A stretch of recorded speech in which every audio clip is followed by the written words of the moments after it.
Hi friends, मी अस्मिता. आपल्या fashion kitchen आणि बरंच काही या यूट्यूब चॅनलमध्ये तुमचं स्वागत आहे.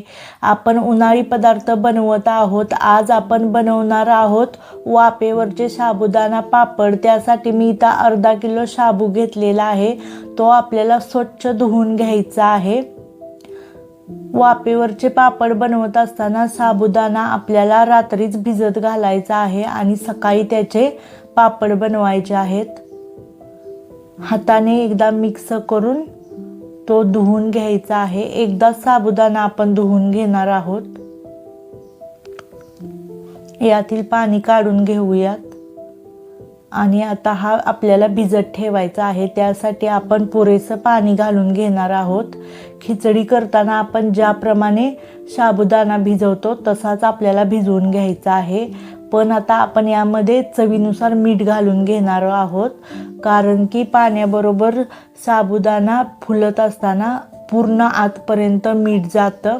सकाळी साबुदाणा भिजलेला असल्यावर आपण मीठ जर घातलं तर ते सर्वत्र मिक्स होत नाही. त्यामुळे अशा पद्धतीने आधीच घालायचं आहे. आता आपण रात्रभर ठेवूयात. सकाळी तुम्ही पाहू शकता आपला साबुदाणा एकदम छान भिजलेला आहे. एकदम सुटसुटीत झालेला आहे. जास्त पाणी घातलं नव्हतं आपण, त्यामुळे तो सुटसुटीत झालेला आहे. आता आपल्याला एका वाटीमध्ये थोडासा साबुदाणा घेऊन त्यात कलर मिक्स करायचा आहे. माझ्याकडं केसरी कलर आहे, मी तोच वापरणार आहे. तुमच्याकडे दुसरा कोणता असेल तरी तो वापरला तरी चालेल. आता आपल्याला इडली पात्राला तेल लावून घ्यायचं आहे.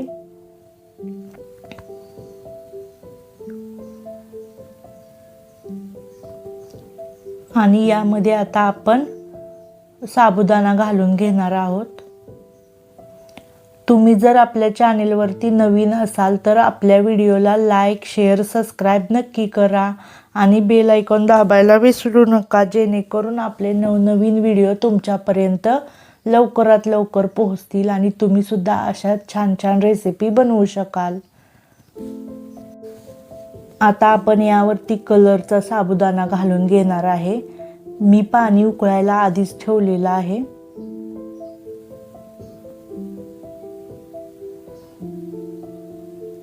आता आपलं पाण्याला सुद्धा उकळी आलेली आहे. आता यामध्ये आपण वाफवून घेऊयात. 5 ते 7 मिनिटच आपल्याला फक्त हे वाफवून घ्यायचं आहे. 5 ते 7 मिनिटानंतर तुम्ही पाहू शकता एकदम व्यवस्थित आपले शाबू शिजलेले आहेत.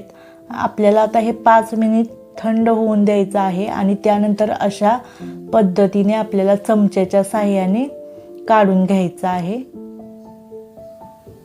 अगदी सहज निघतात. शाबू चिकट असल्यामुळे हे तुटत नाहीत पापड. आता हे एवढे छोटे दिसत आहेत, पण तुम्हाला मी तळून सुद्धा दाखवलेले आहेत. ह्याच्या तिप्पट फुलतात.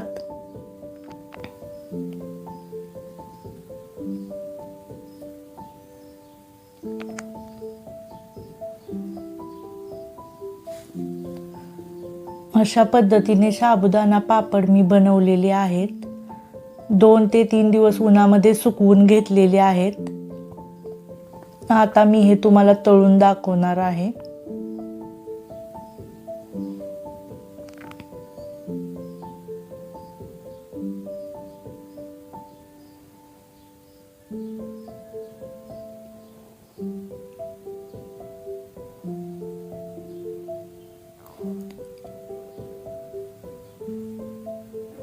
एकदम सोपी पद्धत आहे. अगदी पहिल्यांदा सुद्धा तुम्ही बनवत असाल तरी न चुकता तुम्ही व्यवस्थित बनवू शकता.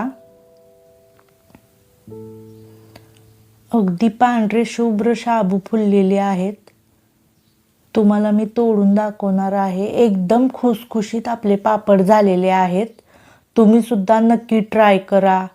धन्यवाद.